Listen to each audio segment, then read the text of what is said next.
junto a Daniel Oliva y Patricia Tamara. Bienvenidos, Dani y Tamara. Primero me gustaría presentarles oficialmente. Patricia Tamara es chilena, criada en Argentina, esposa de Diego y mamá de Lucas. Es creyente desde los 6 años. Estudió el pregrado en teología en dos instituciones bautistas en Chile y un posgrado en Palmer, el seminario de la Universidad del Este en Filadelfia. A los 25 años regresó a Chile para tomar el rectorado del Instituto Teológico Bautista de la Convención Nacional por 11 años. En el 2016 llegó a Ecuador y desde el 2018 ha trabajado en el equipo de liderazgo del Seminario Teológico Bautista del Ecuador. Actualmente se desempeña como decana de la facultad y su especialidad es la teología práctica con énfasis especial en la misión integral. También nos acompaña Daniel Oliva, pastor, maestro de Biblia, director de las Sociedades Bíblicas Unidas del Ecuador, esposo de María Eugenia, padre de Ingrid, hijo de Mari, uruguayo y residente en Ecuador. Gracias, Dani y Patricia, por estar esta noche con nosotros. Muchas gracias. Gracias a ustedes por esta invitación.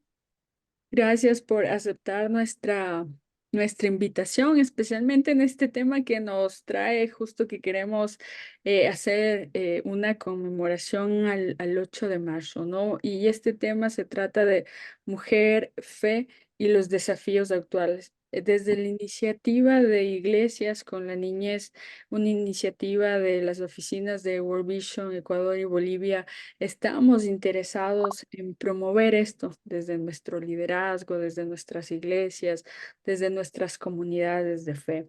Y entonces queremos arrancar este conversatorio, querida Patricia y Daniel, preguntándoles a cada uno de ustedes, ¿no?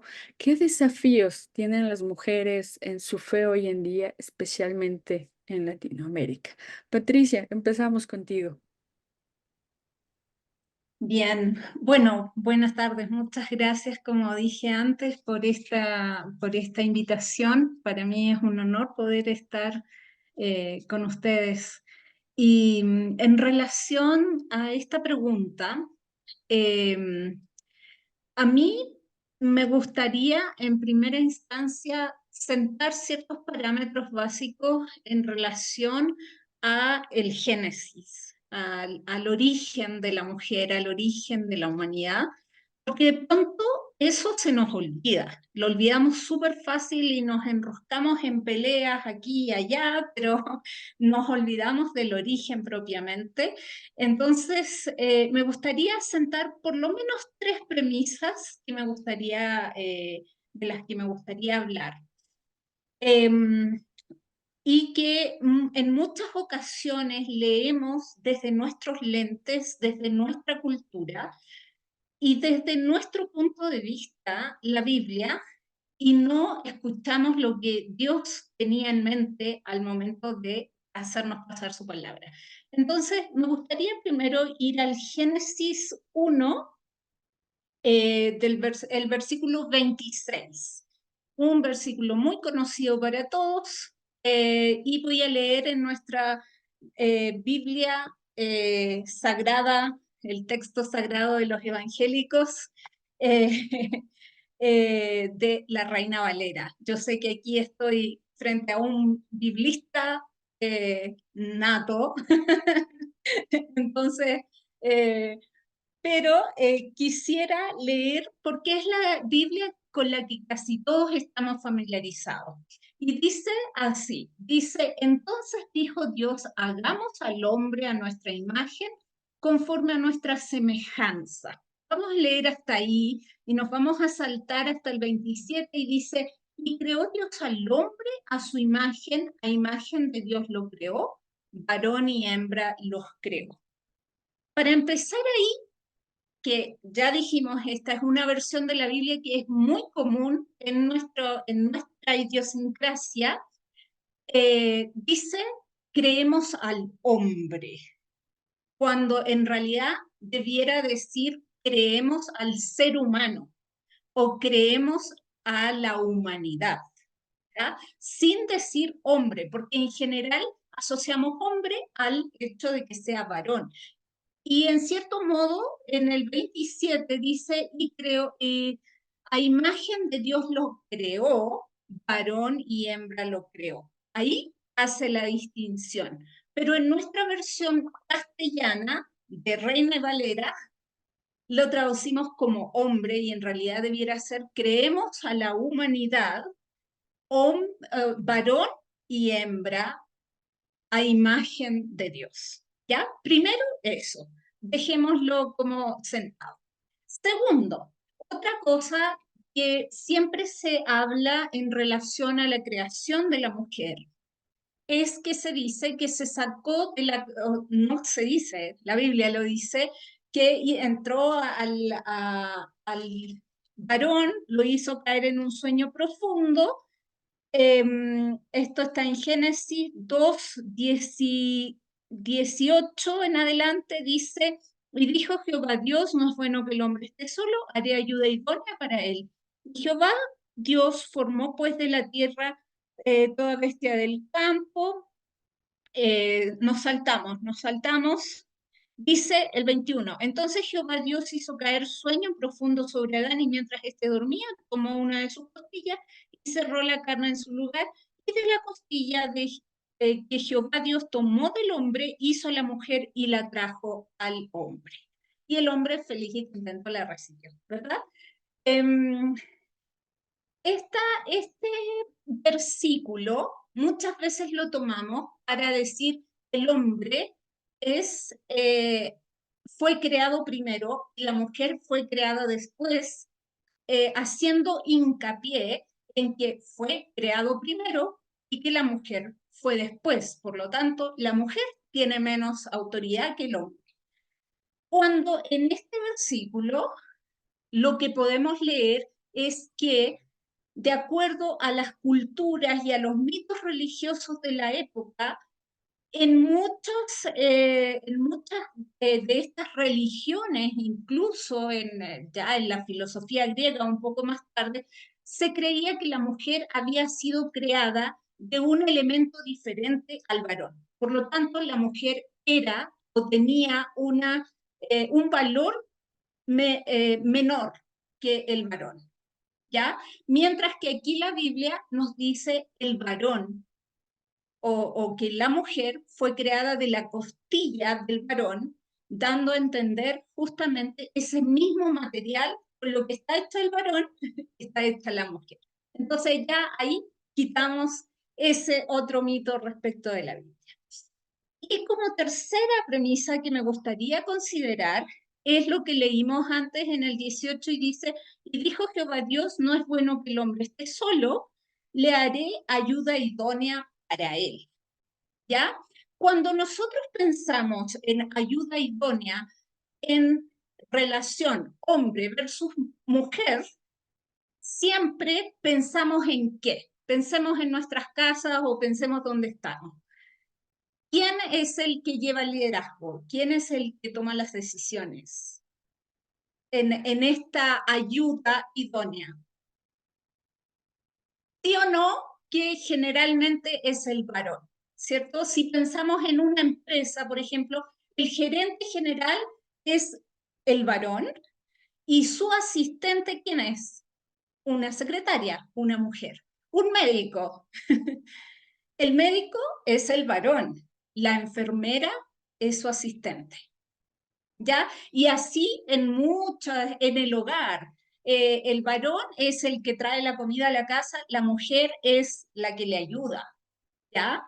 Entonces, aquí quiero que nosotros pensemos en la palabra que se usa en el Génesis, en el original, en el hebreo, que Dios dice, haré ayuda idónea para el varón. Ayuda es la palabra eser, o viene de la palabra eser del hebreo, ¿ya?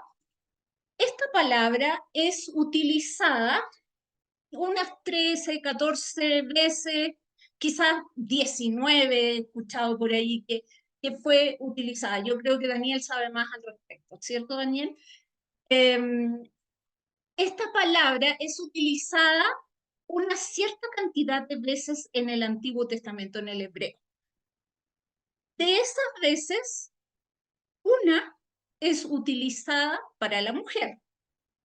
El resto siempre ayuda es utilizada para Dios.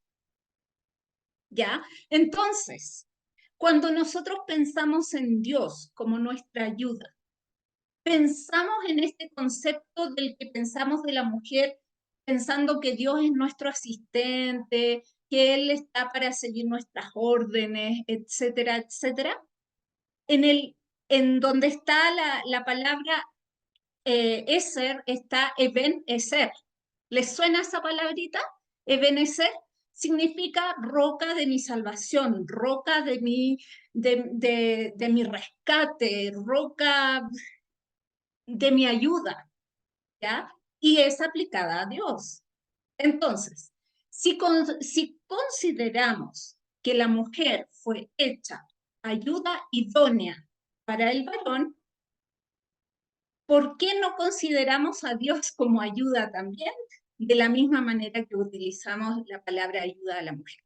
Entonces, solo esas tres premisas y la pregunta era, ¿cuál es el desafío de fe para las mujeres latinoamericanas o las mujeres en general? Probablemente es esta lucha que tenemos de pronto con estas concepciones conceptuales eh, de, y culturales que tenemos y que aplicamos a la Biblia. Eso diría por ahora. Gracias, Patricia. Daniel, ¿cómo aportarías a este Mire, tema? sí, gracias, Pati, por la consideración de esos términos. Me parecen sumamente valiosos rescatar rescatar el sentido de las palabras que tenemos en el Antiguo Testamento. Me gustó mucho la referencia a Eser, que es Dios. Esencialmente en el Antiguo Testamento lo que aparece, el que ayuda es Dios. Dios es el ayudador del pueblo, Dios es el ayudador del ser humano, Dios es el que socorre y levanta, restaura, rescata la vida del ser humano, del pueblo de Dios, del integrante del pueblo. O sea, haciendo una derivación de eso, podemos decir que en el Antiguo Testamento, quien ayuda o quien tiene la capacidad de ayudar es esencialmente más fuerte o más superior o está en un nivel superior que el ayudado. Ah, no quiero entrar en debate, no sé si hay hombres o mujeres, aquí, muchos hombres o mujeres conectados, pero no quiero entrar en debate, pero sí tenemos que reconocer que cuando Dios dicta o manifiesta su decisión, le haré una ayuda idónea, estaríamos hablando de le haré una ayuda que le corresponda, una ayuda que pueda socorrerlo, una ayuda que realmente sea ayuda, y no una ayuda que solamente responda a las órdenes del otro, ¿no? El sentido del término Adam, como nos decía Patricia, es mejor traducido como ser humano o humanidad. Y el texto, yo citando otra versión que también está recorriendo América Latina, que es la traducción al lenguaje actual, el primer texto que leía Patricia, hagamos al hombre a nuestra imagen y semejanza, y dice, hagamos ahora al ser humano tal y como somos nosotros. ¿Mm? Y el verso 27, fue así como Dios creó al ser humano, tal y como es Dios, lo creó a su semejanza, creó al hombre y a la mujer, y les dio esta bendición, y continúa el texto con la bendición y la exhortación a la multiplicación. Me parece que esos son elementos que están a nuestro alcance, los podemos comprender, los podemos entender y podemos ampliar nuestra perspectiva de la relación hombre y mujer desde la visión de Dios con una simple comparación de versiones. Y me parece Mm. que ese es el desafío que tenemos, ampliar nuestra lectura No porque Reina Valera 60 esté mal, no porque traducción al lenguaje actual sea la última y divina revelada de bajada del cielo, sino porque responden a contextos, cada una responde a contextos de origen determinados. Y es importante que hoy por hoy podamos analizar el tema de la relación varón-mujer como creación de Dios desde la mejor manera posible. Pregunta tuya que hiciste, desafíos. Yo creo que uno de los desafíos principales que tenemos en relación con las mujeres, yo les diría, el primer desafío sería no creernos todo lo que decimos, Mm. sino investigarlo, analizarlo. No estoy poniendo en tela de duda la enseñanza de la iglesia, pero sí estoy poniendo un poco, quiero poner un poco el énfasis en que hoy por hoy, hoy por hoy, tenemos herramientas y tenemos insumos muy accesibles, y que nos permiten revisar lo que, así como dijo Patricia, que hay unas traducciones bíblicas que son como sacrosantas y bajadas del cielo, también a veces escuchamos interpretaciones y lecturas eh, que se consideran sacrosantas y bajadas del cielo. Em, ah, a ver cómo digo esto. El principal desafío para todo creyente en Jesucristo, sea varón o sea mujer, es poner en el orden correcto o poner en el lugar correcto nuestra fe. Nuestra fe es en Jesús. Mm. Nuestra fe es en Dios. Nuestra fe es en el amor de Dios. Nuestra fe es en la obra del Espíritu Santo.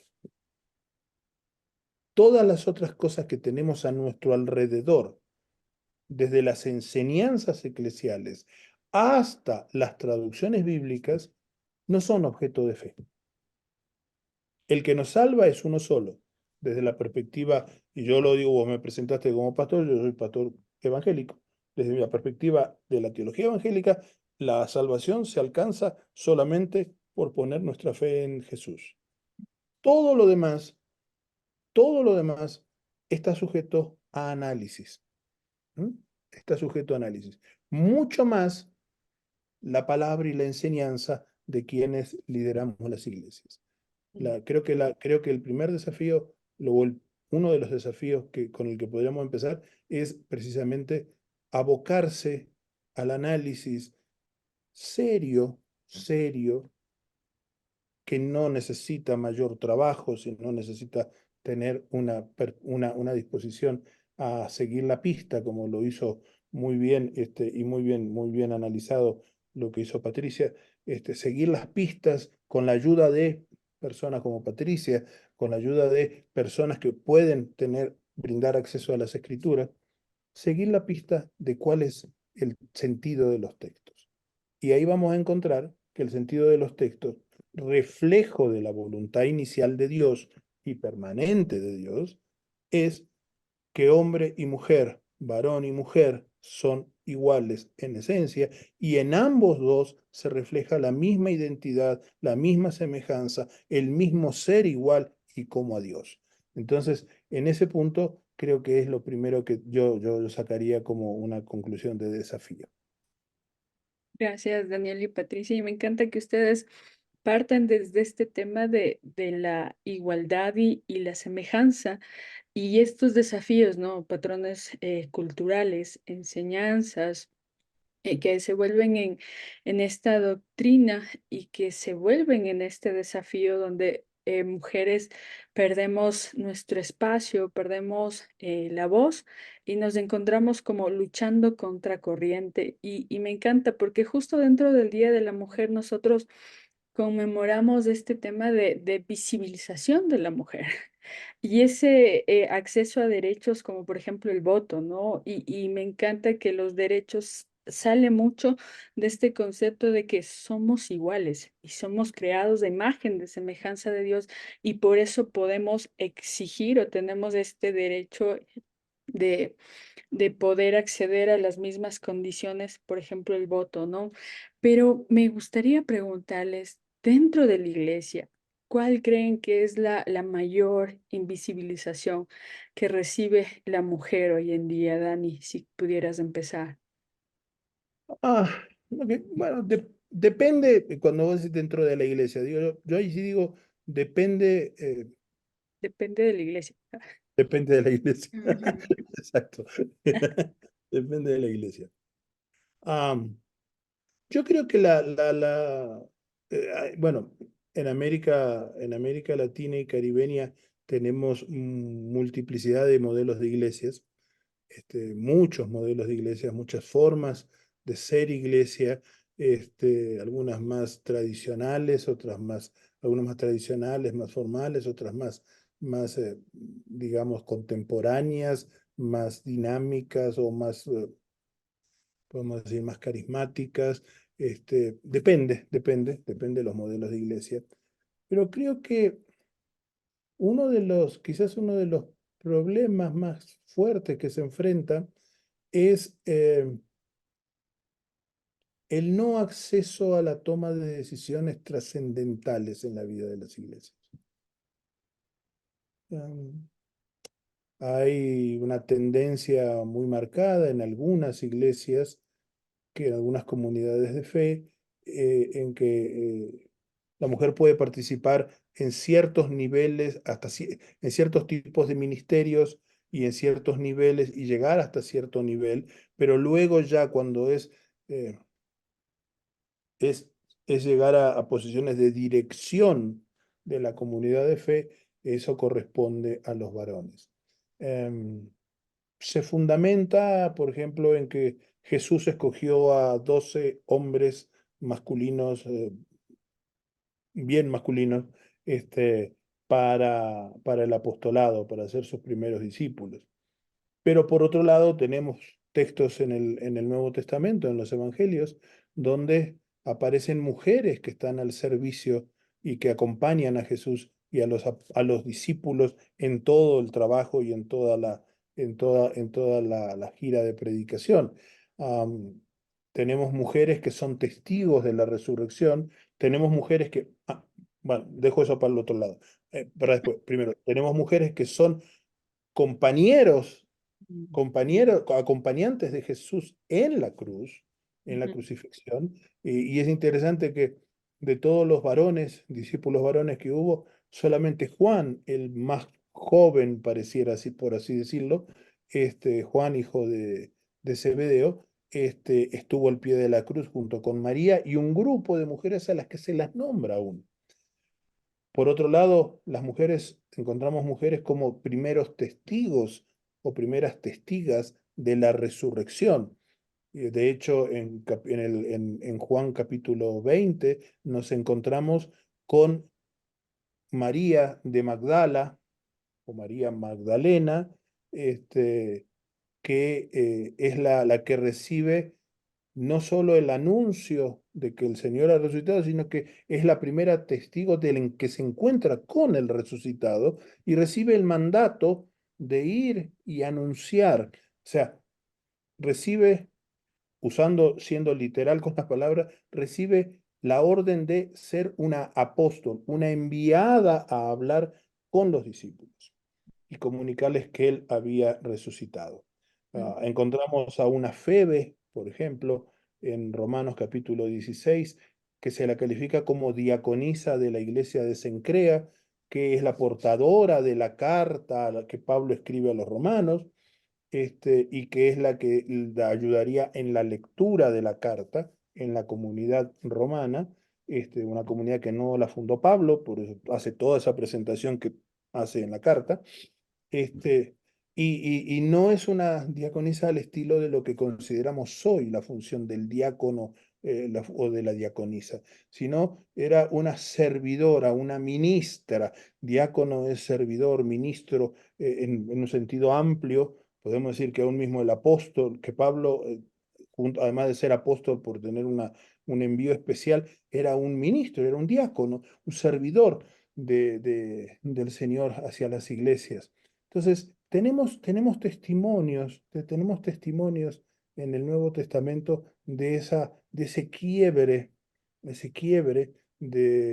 de consideración de la mujer como servidora de Jesús y servidora de la iglesia, y también una mujer llena de dones y de capacidades por el Espíritu Santo, que es el que cohesiona a la comunidad cristiana y actualiza la memoria de Jesús.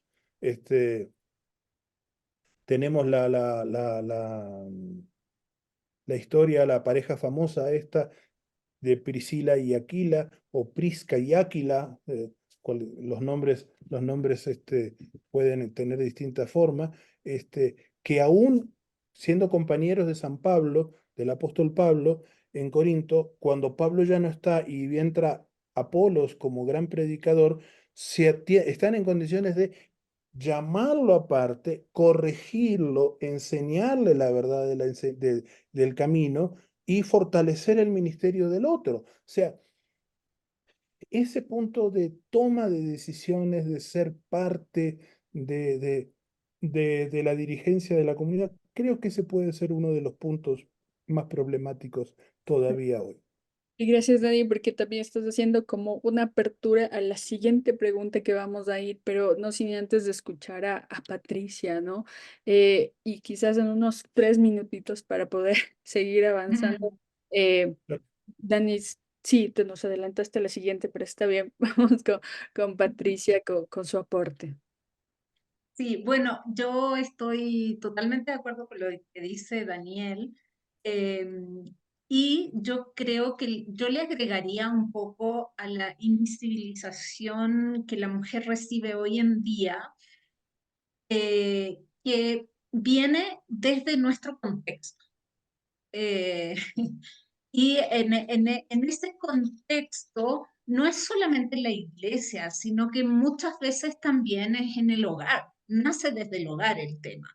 O sea, la mujer se pasó todo el día corriendo, que con los hijos, que la comida, que no se te queme, que el lavado, que esto y lo otro, y son un montón de cosas que muchas veces ni se notan, pero entonces llega el marido o el proveedor de la casa y, él sí llegó cansado de trabajar.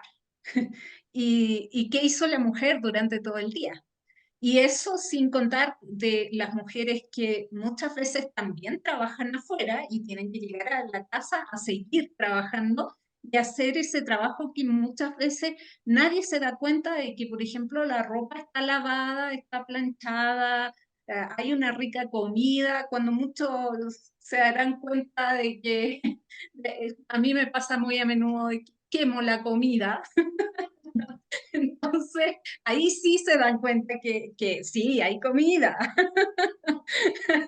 No es por quemar la atención, solo se me quema la comida nomás, pero ese principio de invisibilización de ese tipo de tareas que son chiquititas, pero que son importantes en el desarrollo de la vida normal, también se traspasa a la iglesia. Mm. Entonces, lo que decía Daniel, por ejemplo, de que de pronto las mujeres sí están encargadas de preocuparse de los niños pequeños, enseñar en la escuela dominical, los niños. Ya, ese trabajo que molesta un poco, ya, las mujeres. La limpieza, que se preocupen de la limpieza de los manteles, de la cena, etcétera, etcétera, que son labores que pronto no se ven, pero que sí están. El tema de la oración, por ejemplo, muchas veces, o sea, yo, la gran mayoría de las iglesias que conozco son constituidas de un 70-80% por mujeres y el resto son varones, y sin embargo, quienes toman las decisiones, como decía Daniel, son los varones. Y quienes mantienen la iglesia viva con su oración y no sé, la predicación como rostro a rostro, son mujeres. Entonces, en ese sentido, yo creo que dentro de la iglesia se refleja lamentablemente el mismo patrón que de pronto se ve en la sociedad. Mm. Mm. Gracias, Patricia, porque me encanta lo que dicen, ¿no? Combinando con lo del Dani. Quizás estos modelos, ¿no? Donde la mujer entonces cumple estos roles, digámoslo así, menores o de servicio, de bajo perfil, que tanto es el reflejo que traemos de estos patrones culturales, ¿no? Donde la mujer tiene que asumir esta posición, ¿no? Y hablando de eso, podemos ir a la siguiente pregunta, ¿no? Con todos los ejemplos que veíamos hace un momento en el ministerio de Jesús, donde rompe todos estos paradigmas de manera escandalosa, ¿no? Tener discípulas y todos los roles dentro de la enseñanza y el ministerio que tenía, pero hoy en día, como ustedes ya lo mencionaban, se refuerzan estos temas culturales donde la mujer obviamente no puede ejercer este liderazgo como lo veíamos.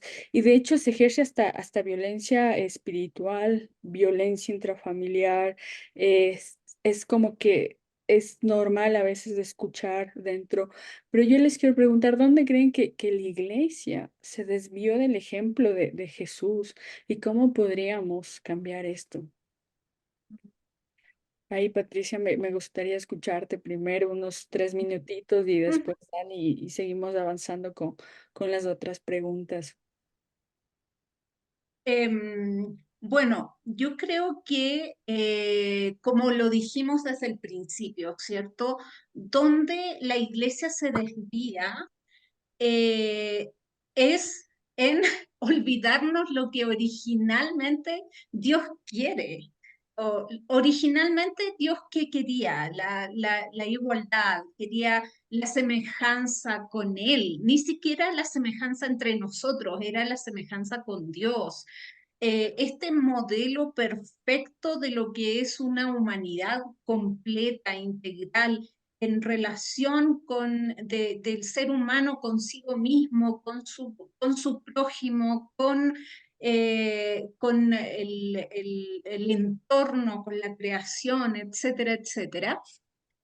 Yo creo que si la iglesia se desvía, tiene que ver con el hecho de que se nos olvida que Jesús vino a salvarnos de la realidad de pecado. Entonces, si no estamos cumpliendo el rol que Jesús vino a hacer y que nos pidió que nosotros que hiciéramos lo mismo que Él, ¿a qué vino Jesús? A traer a Dios, a conectarnos con Dios. Y nosotros estamos llamados a seguir los pasos de Jesús. Entonces, en ese sentido, yo creo que la iglesia no está siguiendo el ejemplo de Jesús. Mm. ¿Ya? Y Daniel Ta lo explicó súper bien en relación a cómo Jesús trató a las mujeres y cómo éstas estaban desde una dignidad y desde un principio de igualdad. Em, creo que ahí hemos perdido la esencia misma de lo que es la iglesia, de para qué estamos como iglesia. Mm. Gracias, Tamara. Daniel. Ah, sí, sí, para mí la pregunta, bueno, un dato cronológico, digámoslo así, ¿no? ¿Dónde creen que la iglesia se debió? Yo creo que esta desviación o este olvido o este encubrimiento o esta invisibilización, no sé, como lo querramos llamar, comienza precisamente en el periodo posapostólico. Ese periodo que es en la historia de la iglesia, encontramos el ministerio de Jesús, que dura aproximadamente hasta el 35, pongámosle un poquito más, poquito menos, el periodo apostólico, que dura aproximadamente hasta el año 70, que es donde se considera que viven la mayoría de los apóstoles. Es cierto, Juan, hay testimonio en la historia de la iglesia, en la tradición y en la historia, que vivió hasta casi llegados los 80, 90, después de Cristo, no solo de su edad, sino después, el año 80, 90. Pero mayormente hasta el año 70 se considera que es el periodo apostólico y de allí comienza, comienza la iglesia a vivir un diálogo cada vez más dominante con el contexto social. Eh, las iglesias que venían de la tradición judea, palestinense, este, un contexto judío palestinense, eh, vienen todavía luchando con la presencia de las mujeres en el liderazgo de primera línea por la misma cultura, el tema cultural que se mencionó antes, ¿no? La misma cultura del judaísmo, que consideraba que la mujer debía estar en sujeción y debía tener un rol subordinado, ¿no? Ya ahí se encontramos desviaciones del modelo primigenio de Génesis, que relata Génesis, ¿no? Este, y empieza entonces también a acomodarse al contexto de la casa del mundo griego, greco-romano, del mundo de la casa, donde era la célula productiva por excelencia, ¿no? La casa con el pater familias, el hombre como centro y motor de la casa, la esposa como la custodia de los valores y de la educación de los hijos, y los hijos seguidores de de las tareas que le asignaba el padre, junto con toda la mano de obra gratuita esa que se tenía en la gran masa de esclavos que se correspondía, ¿no? Yo creo que en ese momento la iglesia empieza ya a resbalarse. Sin embargo, me parece interesante que en ese periodo también surgen los evangelios. Y el primer evangelio, que es el de Marcos, aparece ahí, y resulta ser una cosa, tener algunos chispazos eh, de dignificación de la mujer. Por ejemplo, en el capítulo 5 encontramos dos mujeres, una muy joven de 12 años y otra mayor pero enferma por 12 años, durante 12 años, de una enfermedad totalmente estigmatizante. Y a una Jesús la resucita y a la otra la sana. Y no hay no hay ningún tropiezo en que la mujer enferma tocara a Jesús, sino que Jesús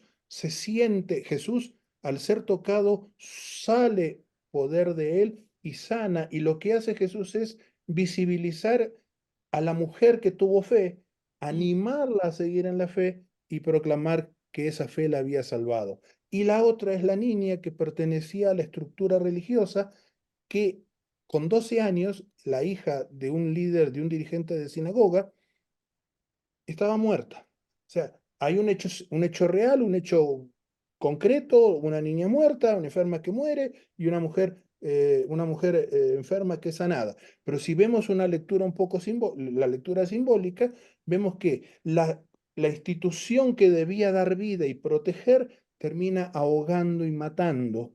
Y la institución, la ley que debía ser protectora y reguladora de la vida de las mujeres desamparadas, como esa mujer de 12 años de enfermedad, termina también segregándola. Y Jesús es el que de la institución sinagoga y de la ley que excluía a la mujer, supera ambas y se constituye en un punto de encuentro con la vida nueva, la vida que les ofrece a la chica resucitada y a la mujer sanada y restaurada al diálogo con la comunidad. Creo que esos elementos son importantes para ir pensando también cómo no solo en la historia se nos da una de cal, sino también una de arena. En el periodo posapostólico se empieza a segregar más a la mujer, pero también la memoria de Jesús que trae el Espíritu y recuerda el Espíritu permite recordar que Él es fuente de vida para mujeres en todo tipo de condición y situación. Gracias, Dani, gracias, Tamara. Y es muy importante lo que dicen, ¿no? O sea, tenemos este ejemplo de Cristo contra cultura, contra gobiernos, contra sistema, pero empezamos a tomar modelos de gobiernos que fueron como este dato interesante que nos das, ¿no, Dani? Eh, después de Cristo, pero sin tomar en cuenta quizás estos evangelios, ¿no? Nosotros tenemos la Biblia tal y cual es toda hoy, pero claro, en esa época no tenían todo esto y quizás por ahí empieza entonces a perdernos y hemos seguido reproduciendo estos temas culturales como si fueran doctrina. Y claro, por eso se empiezan a reforzar muchas veces este tema de violencia, de invisibilización, y a veces tomamos estas doctrinas, ¿no? Como la mujer calle en la congregación, yo no le permito que hable. A veces me pregunto, ¿no? Si estuviera Jesús, ¿qué diría sobre eso? Y eso también creo que debe ser nuestro parámetro. Pero para ya ir cerrando este tema que la verdad nos da mucho para conversar y tanta riqueza que encontramos en nuestra Biblia, en el ejemplo de Jesús, desde Dios mismo, de la creación. Y eso que ustedes han mencionado solo pocos ejemplos del Antiguo Testamento, que también hay el tema de valor y dignidad hacia la mujer. Eh, Quisiera, ya para ir cerrando un poco, preguntarles a cada uno, ¿qué le dirían a los futuros líderes o o a los líderes de iglesias o a quienes se encuentran al frente, ¿no? Y que tienen esta voz y esta autoridad y que están luchando, ¿no? Con este tema? ¿Qué les dirían y cómo les llamarían a esta reflexión? Y también, ¿qué les dirían a esas mujeres que quieren romper estos paradigmas, pero no están seguras que sea lo correcto, ¿no? El tema de tener una voz igual por las enseñanzas que se ha recibido durante mucho tiempo dentro de la iglesia. Empezamos con Tamara. Wow, ¿qué diría? Em, bueno, primero que todo es decir que cuidado, estamos en tiempos donde eh, la mujer en otras áreas tiene ya liderazgo. Ya tenemos mujeres en otras en profesiones donde sí son autoridades y ellas sí están han tomado su rol o se empoderaron con el don que les fue dado.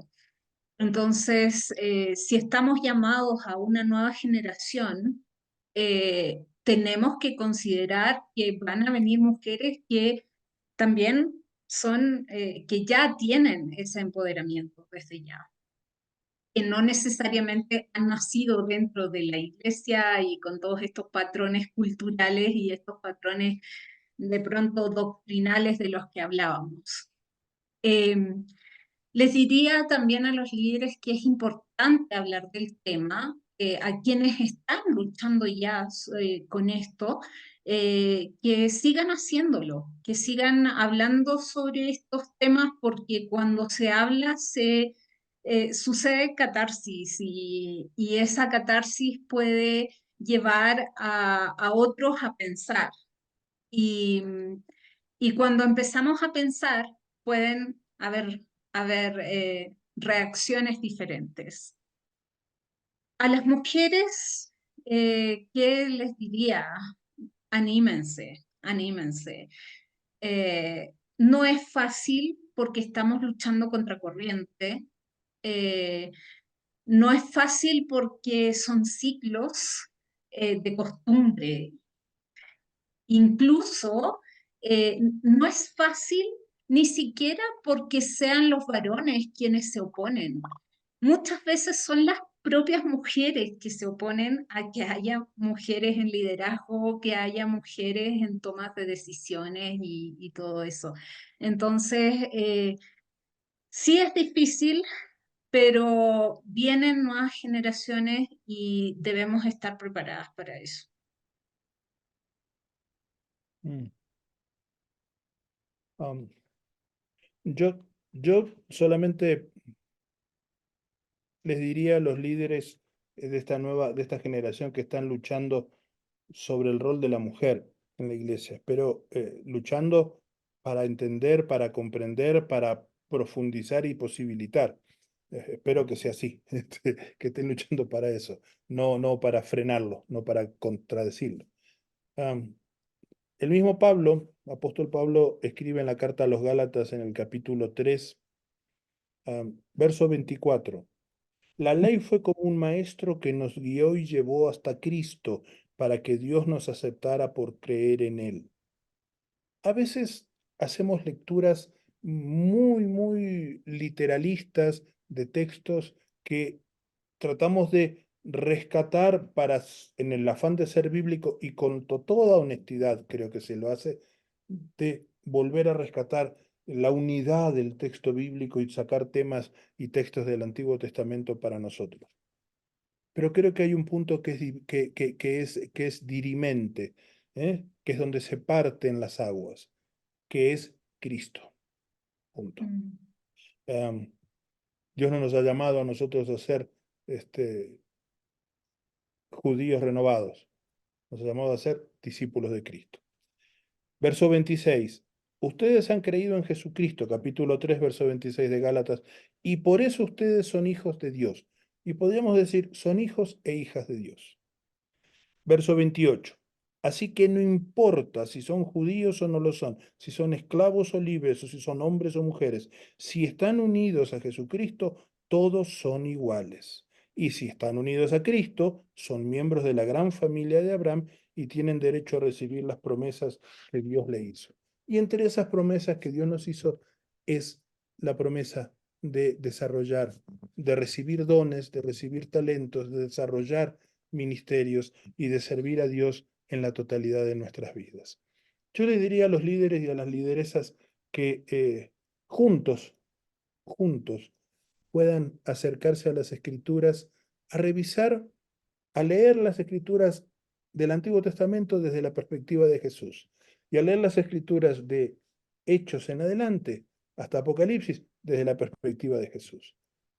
No están en el medio, no está en el medio exacto de la Biblia, pero es importante rescatar que toda la historia de la salvación converge de mayor a menor hasta Jesús y de Jesús se abre de menor a mayor hacia el alcance del reino. Entonces, ser discípulos de Jesús es ser ciudadanos y ciudadanas del reino. Y tenemos en Jesús, en los relatos de Jesús, el suficiente material y la suficiente perspectiva para entender qué desea Dios de esta comunidad de hombres y mujeres que se llama iglesia. Yo creo que por ese lado una lectura conjunta, una lectura respetuosa de las diferencias de cada uno, pero también de la igualdad connatural y consubstancial de cada uno, en tanto como seres humanos, imágenes y portadores de la imagen de Dios, y también como receptores del Espíritu de Dios, que es al fin y al cabo el que capacita a las personas para ejercer roles y ministerios de autoridad. Yo creo que ese punto empezar por eso sería una cosa valiosa que nos ayudaría a bajar las defensas a los varones y que nos ayudaría a trabajar juntos y leer las escrituras desde los ojos también y con la voz también de las mujeres. A mí me encanta cuando escucho las escrituras leídas por una mujer, porque encuentro otra cadencia, encuentro otra, otra, otra sensibilidad que a veces cuando los varones recitamos las cosas de memoria, las hemos perdido. Hemos Mm. perdido la capacidad de dejarnos sensibilizar por el espíritu que inspiró las escrituras. Hasta ahí me quedo yo. Disculpe. No, gracias, Daniel, gracias, Patricia, gracias también a nuestros participantes que están aquí. Nos dejan nos dejan desafiados desde el inicio a volver al principio, ¿no? Al volver a este Génesis donde Dios nos crea imagen y semejanza, hombre y mujer, pero también nos da la misma autoridad. Nos dejan desafiados a estar de manera constante examinando nuestra forma de vivir, nuestra forma de pensar, nuestra forma de actuar a la luz de Cristo, que nos mire en esa unidad, que nos mire en esa igualdad, dentro de casa, Patricia, como tú lo decías, en los espacios de fe y también este desafío de generemos más conversaciones sobre este tema, cuestionémonos más, porque a veces asumimos estos paradigmas culturales como parte esencial de la doctrina, cuando no lo son. Pero cuando nos cuestionamos y los traemos a la luz de Cristo, podemos encontrar la libertad con la que fuimos creados, podemos encontrar el valor y la dignidad con la que nos creó, como hermanos y hermanas, hijos de un solo Padre. Yo quiero agradecerles una vez más, gracias también a nuestros participantes. Gracias, Dani. Gracias, Patricia, por haber estado aquí con nosotros.